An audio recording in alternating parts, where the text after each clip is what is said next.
Bienvenidos a un nuevo episodio del podcast del Observatorio del Sur Global. Mi nombre es Sebastián Tapia, estoy junto a Florencia Turci Colombo y vamos a charlar junto a Ariel Basteiro, nuestro embajador en Bolivia, sobre las elecciones subnacionales que se dan este domingo en ese país.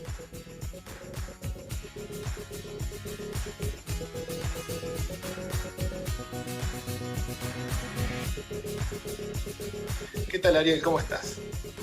¿Qué tal? Buenos días, un gusto estar con ustedes en esta charla. Ante una situación que se va a volver a vivir en Bolivia, de mucha importancia para la vida institucional de Bolivia y para toda Latinoamérica también, digamos, ¿no? Está dependiendo mucho lo que pase este fin de semana en Bolivia y en pocas semanas va a estar Ecuador también buscando la institucionalización definitiva, y esto creo que, bueno, hay que atenderlo. Aclarar antes que mi proceso como embajador, de nombramiento de embajador, está muy acelerado, falta muy poco, todavía falta el decreto del Ejecutivo, a partir de que se terminan trámites administrativos, de mi renuncia también en el astillero, y todo eso derivó en alguna demora, pero bueno, supongo que la semana que viene ya estaremos definitivamente asignados y a partir de ahí viajando a Bolivia para hacernos cargo de la embajada. Bien, ahí en Bolivia, digamos, después de las elecciones que gana el MAS, ¿no? Con el principio del gobierno, la vuelta del MAS al gobierno y a darse como presidente, el MAS pasa a ser la primera fuerza principal, ¿no? Digamos, con apoyo democrático, pero esa relación por ahí no es la misma adentro de los departamentos, ¿no? De las provincias. ¿Cómo ves esta elección que es subnacional? ¿Cómo la ves para el MAS y para los otros partidos? Compleja para la visión que puede tener uno argentino, de cómo son los procesos electorales. Quizás no vaya a suceder algo muy diferente de lo que sucedió en el 2015. En el 2015 Evo Morales gana con el 64% de los votos y 5 o 6 meses después pierde prácticamente en todas las ciudades urbanas importantes, gana en las ciudades chicas, gana en el sector rural, gana en ciudades de menos de 100.000 habitantes y pierde en las ciudades grandes. Esto pasó ya hace 4 años atrás y todo hace prever, lo que indican encuestas y estudios de opinión, que la oposición se está haciendo fuerte en las ciudades nuevamente y donde el MAS va a tener dificultad de poder sostener la gobernabilidad, o por lo menos poner un referente suyo en ciudades como Santa Cruz, como La Paz, como Potosí, como incluso Cochabamba, El Alto, que es otra ciudad dentro de La Paz, Tarija. Es posible que el MAS gane en Beni y Pando, que son las otras 2 provincias importantes que hay en la distribución geográfica en Bolivia, pero lo que normalmente por donde pasa la política fuerte boliviana, Cochabamba, Santa Cruz, La Paz, hay muchas posibilidades que el MAS no pueda poner a alguno de sus militantes, de sus dirigentes, con un agregado que en el caso del Alto, ahí viene encabezando por muchísima diferencia Eva Copa, que fue la senadora que presidió la Cámara de Senado en lo que fue la transición de Áñez, una dirigente que es del MAS, era del sector del anterior alcalde de Patrana, que era un alcalde que terminó involucrado con hechos de corrupción. Ella había llegado en la mano de Patrana hace ya 4 o 5 años atrás, quedó como presidenta del Senado y en gran parte responsable de todo lo que fue la recuperación democrática. Los sectores más radicales del MAS la culpan de haber sido una referente que negoció de espaldas al MAS con Áñez y con el gobierno golpista, y esto generó una ruptura donde el MAS tiene sus candidatos en el Alto y Eva Copa va a nombre de otra lista, Jayaya Alto, el Alto, para enfrentando al MAS, y aparentemente todo indicaría que va a ganar la alcaldía con su candidatura. Acá se juega en esta elección, que es una elección subregional, se le conoce como subnacional, subregional, se ponen en juego las gobernaciones, las alcaldías, las legislaturas provinciales, como existen acá, departamentales allí en Bolivia, y los consejos deliberantes. O sea que se eligen más de 20.000 cargos públicos.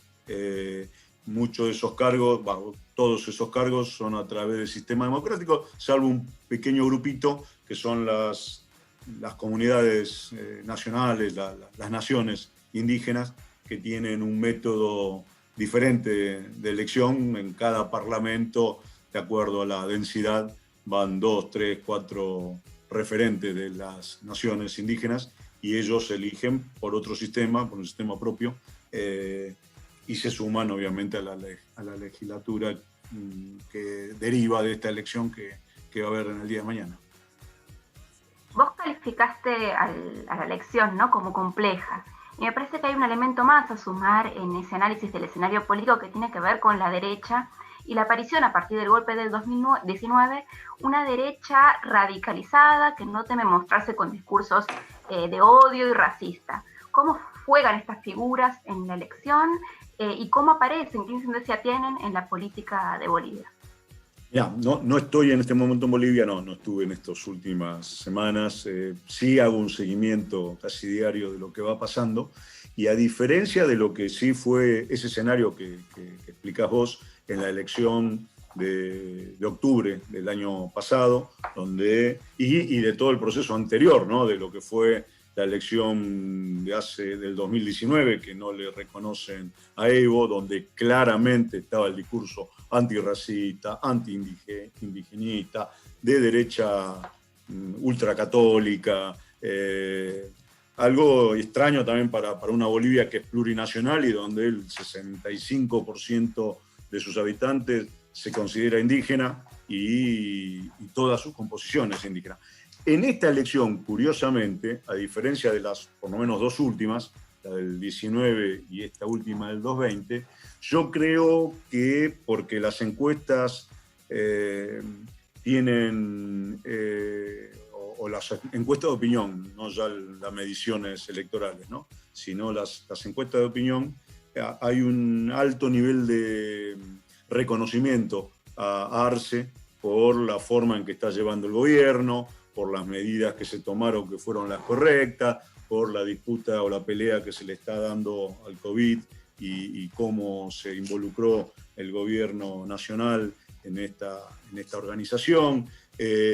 Y como le fue mal en las otras dos anteriores oportunidades, con ese discurso racista y discriminatorio y de ultramontano, ahora están en una postura de derecha civilizada y centrada. En esta elección particularmente es la estrategia que se pusieron. Yo no sé cuál va a ser el resultado de eso. Todo hace prever que los que ganan no ganan por ser de derecha o por ser más o menos de izquierda, por pertenecer al partido de Mesa o a la alianza que llevó a Carlos Mesa como candidato a presidente, o la alianza que llevó a Camacho a candidato a presidente. Son candidaturas más vale locales, donde no pesa mucho la estructura partidaria. Es más, creo que estos días estábamos comentando con algunos compañeros y y sobre esta situación, digamos, ¿no? Cómo si hace 6 meses el MAS ganó con tanta diferencia, cómo 6 meses después pierde prácticamente en todos los lugares. Y alguien me decía, bueno, probá en Argentina, me dicen. Probá a nivel local, en las alcaldías, y los intendentes no van atados a una candidatura presidencial o a una candidatura gubernamental, si los intendentes tienen la posibilidad de sostenerse como se sostiene una intendencia o un intendente en Argentina a partir de que están en una lista integrada que le facilita obviamente el arrastre, ¿no? El voto arrastre. Bueno, acá en Bolivia el voto arrastre no corre, no existe, y entonces empieza a ser mucho de la capacidad del candidato, del nivel de su conocimiento, de su transparencia, de haber hecho una buena gestión como alcalde anteriormente o como dirigente político. Son otros ingredientes diferentes a los que tenemos acá en Argentina, con lo cual por eso hay que quizás encontrar las explicaciones en esa situación, no tanto en el discurso, no tanto en que es un partido de otro, sino en esta particularidad que tiene los procesos bolivianos, procesos electorales en Bolivia. Claro, un candidato como Camacho, que tuvo toda la candidatura del 2020, le sirve de campaña como para esta misma, ¿no? Digamos, ya es conocido, ya está instalado, especialmente en Santa Cruz, donde ganó la mayoría de sus votos. Sí, y se supone que ahí va a ser obviamente toda su estructura, su partido, una buena candidatura, si bien él no tiene un lugar protagónico en la elección. Y donde el MAS hizo una muy buena elección de Santa Cruz de casi 40 puntos, 30 y pico de puntos, con un cuadro que es Adriana Salvatierra, un cuadrazo político que fue presidenta del Senado hasta el 2019. Hoy las encuestas le dan 6, 7, 8 puntos, lo cual muestra que pasa por eso, pasa por quién es el candidato, no tanto por la estructura partidaria. Así todo, el MAS es el partido que representa una estructura partidaria más homogénea y con mayor representación en todos los sectores. La única. El único partido que tiene candidatos en todas las provincias, en todos los municipios, más de 300 y pico de municipios, es el MAS. Es el único partido nacional. Y por eso también en las localidades más chicas es donde se hace fuerte, porque ahí quizás también corre un poco más la pequeña estructura que se pueda montar como partido nacional, de hacer campaña y de que son todos más conocidos y casi que las candidaturas surgen naturalmente. Así que sí, esa es otro de los datos. Y desde la llegada de Evo, ¿no?, en 2006 a la presidencia, hasta ahora, ¿no?, mantienen esa que podríamos decir casi una hegemonía, o al menos un proyecto político que tiene sus representantes y que incluso vimos una renovación el último año con Luis Arce, es decir, se está empezando a dar una suerte de renovación respecto de los líderes políticos. ¿Qué perspectivas se ven de acá adelante para ese proyecto político? ¿Cómo se ve estos primeros meses del gobierno de Luis Arce? Mirá, creo que va a depender pura, sola y exclusivamente del propio MAS, de la inteligencia de sus dirigentes y de la estructura política que se acomode a esta nueva situación. Se han dado pasos importantes en estos últimos meses en cuanto a la gobernabilidad. Evo, que es un líder carismático, una referencia insolayable dentro de la política boliviana, a partir de cómo se montó el proceso electoral y su imposibilidad de presentarse como candidato, asumió esa situación y él se autoproclama como presidente del MAS, no tiene responsabilidades oficiales de gobierno, pero sí, obviamente, influye, tiene la importancia política de haber sido no tan solo el presidente de los últimos 14 años de Bolivia, sino también el dirigente político que tiene muchas influencias en las bases. Y después está lo que resultó del proceso electoral, donde hay un presidente como Luis Arce que tiene la característica de haber sido el ministro de Economía de Evo durante 14 años también. Y no digo que es más o menos padre del modelo exitoso económico que tuvo Bolivia en esos 14 años, pero si no es el padre, la madre. Fueron el impulso que le dio Evo, más la capacidad también organizativa que le dio Arce, demostraron o posibilitaron un plan que fue exitoso, que hizo crecer a Bolivia como en su historia Bolivia había crecido, que por primera vez en su historia hizo que tuviera reservas en dólares como nunca antes Bolivia había tenido, de haber impulsado medidas de nacionalización de hidrocarburos y de empresas y de áreas estratégicas minerales, donde obviamente Evo tuvo la mayor parte de responsabilidad, pero donde Arce acompañó. Entonces, Arce tiene como mucha legitimidad en ser parte del proceso anterior y abre una perspectiva muy, muy grande hacia adelante, tratando también de equilibrar las características propias de la dinámica y las disputas que existen dentro del MAS.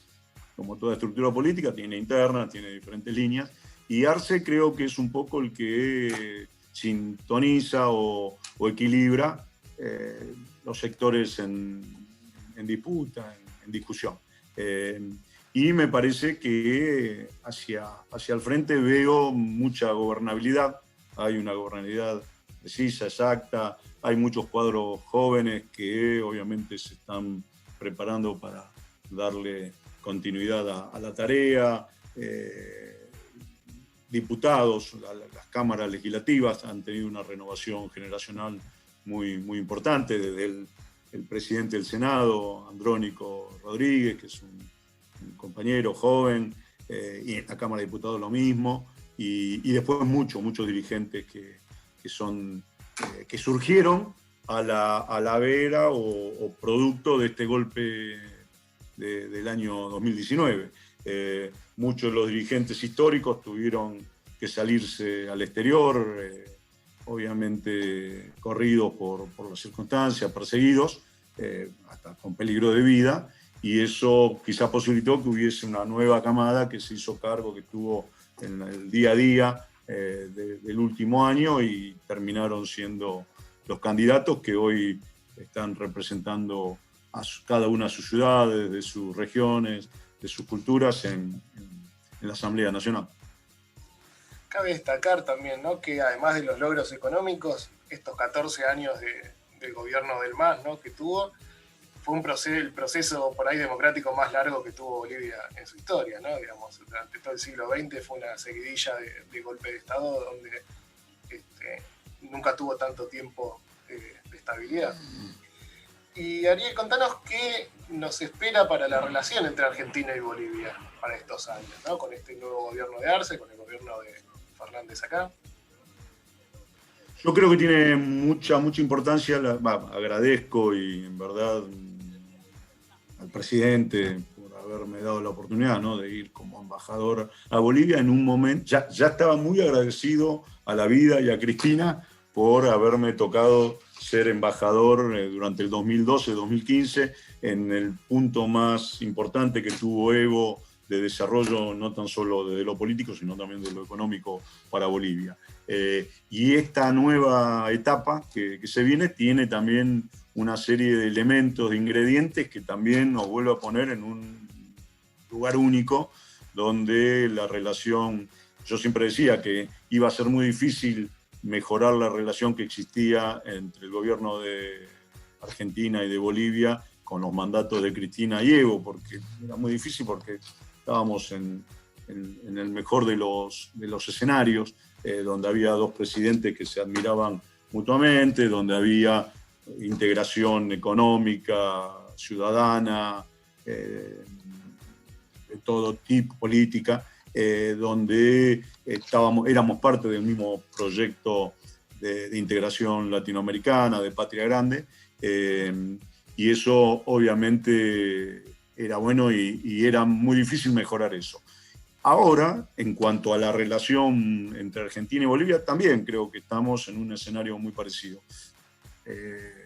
Tanto Alberto como Lucho Arce tienen un feeling muy particular, el ingrediente extra de que Alberto tuvo un rol más que destacado, más que importante, casi permanente, único, en haberle salvado la vida a Evo y a Álvaro y a los dirigentes que estaban con Evo en el Chapare en el momento del golpe, cuando realmente corría peligro su vida. Esto generó un nivel de acercamiento con Evo que también suma a la relación de Argentina con Bolivia. El hecho, creo, destacado también, que el propio Evo y varios diputados del MAS proponen a Alberto como Premio Nobel de la Paz, muestra el nivel de agradecimiento que existe en esta referencia. Y yo creo que va a ser una relación aún más importante de la que teníamos en el periodo con Cristina, porque en ese periodo no tan solo estaba Evo y Cristina, sino que aparte estaba Correa, estaba el Frente Amplio en Uruguay, estaba Dilma o Lula en Brasil, Lugo en Paraguay, Chávez todavía estaba vivo y estaba Maduro siendo el seguimiento de Chávez, bueno, dije Correa, creo, Ecuador. Había más de un socio en la región con el cual poder desarrollar proyectos para la región. Ahora creo que estamos medio tándem, digamos, ¿no? Por lo menos en Sudamérica, son Argentina y Bolivia los países que tienen coincidencias en poder llevar este proceso adelante sin restarle importancia a Venezuela, pero ahí por una cuestión de cercanía, de que tenemos frontera común, de que estamos integrados económicamente de manera mucho más profunda que con cualquier otro país de la región, que hay más de 1 millón de bolivianos viviendo en Argentina, la relación va a ser seguramente muy intensa, mucho más cercana, de mucha amistad, de mucha comprensión, de mucha colaboración mutua, y llego ahí para justamente potenciarla, cuidarla, que no haya elementos que puedan distorsionarla. Y estoy seguro, por cómo se maneja Alberto, cómo se maneja Lucho, en ese sentido también son dos personas que actúan de manera muy precisa, muy políticamente correcta en todo lo que dicen, en todo lo que hacen.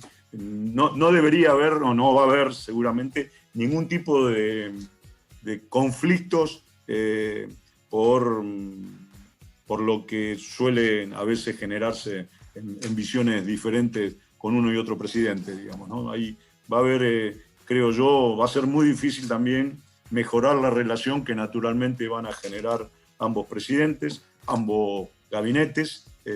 Yo, de hecho, estoy viajando ahora el miércoles, con Felipe Solá, con el canciller, en la primera visita oficial que va a haber después de las elecciones y casi posteriormente del golpe. Una visita oficial que normalmente cuando se encuentran los cancilleres es para preparar una visita oficial de los presidentes, digamos, ¿no?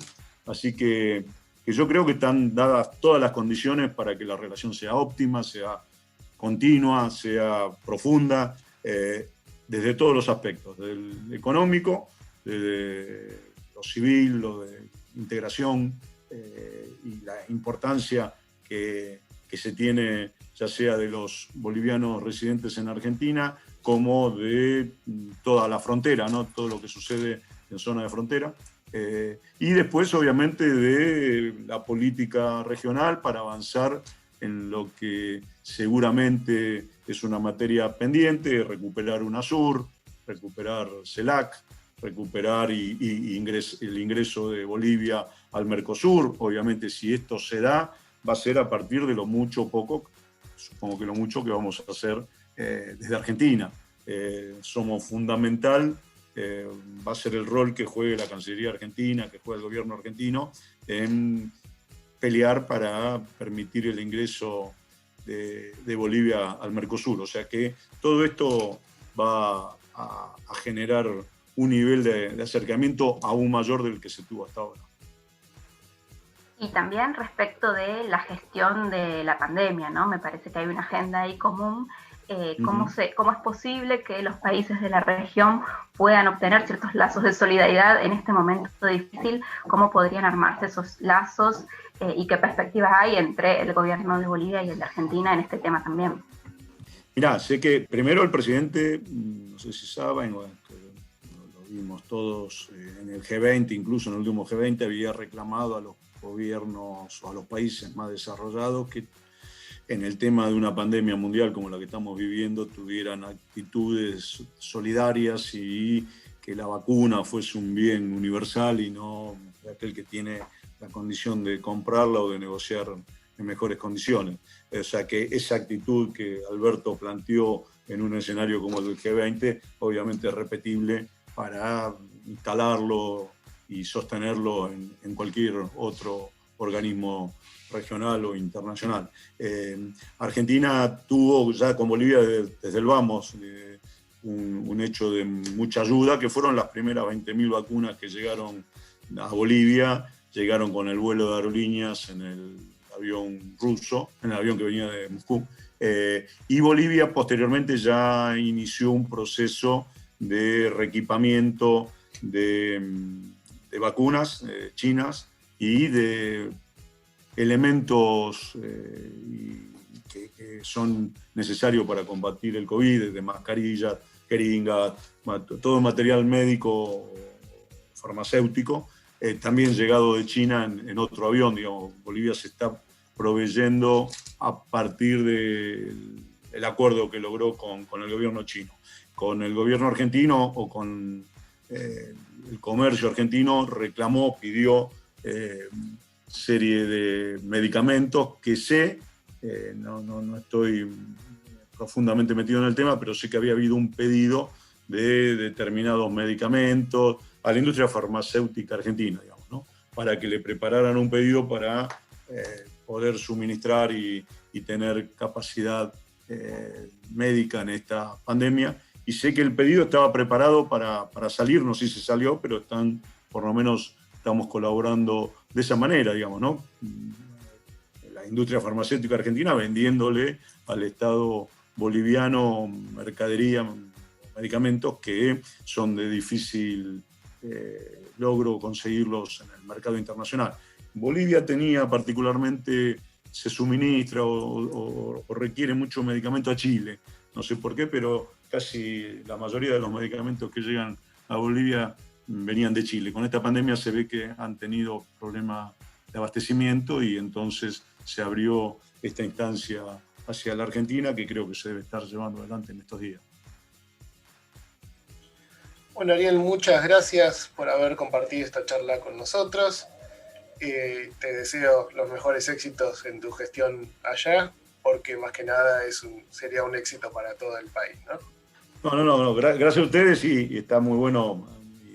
Mira, creo que debe ser la primera vez que participo desde que surgió la idea o el nombramiento, la asignación del Poder Ejecutivo, enviándolo el pliego primero a la Cámara de Senadores, el pedido del Placeta a Bolivia, por una cuestión lógica y hasta que tanto el trámite no estuviera avanzado, había tenido una actitud de no hablar con los medios, así que casi que es la primera vez que hacemos una charla hablando de Bolivia y de qué gestión pienso desarrollar o cuál creo que va a ser el rol que tengamos que jugar en Bolivia como embajada y obviamente como país.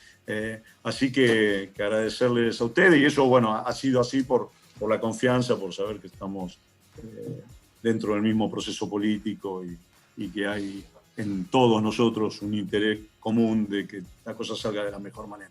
Muchísimas gracias, Ariel. Gracias a ustedes.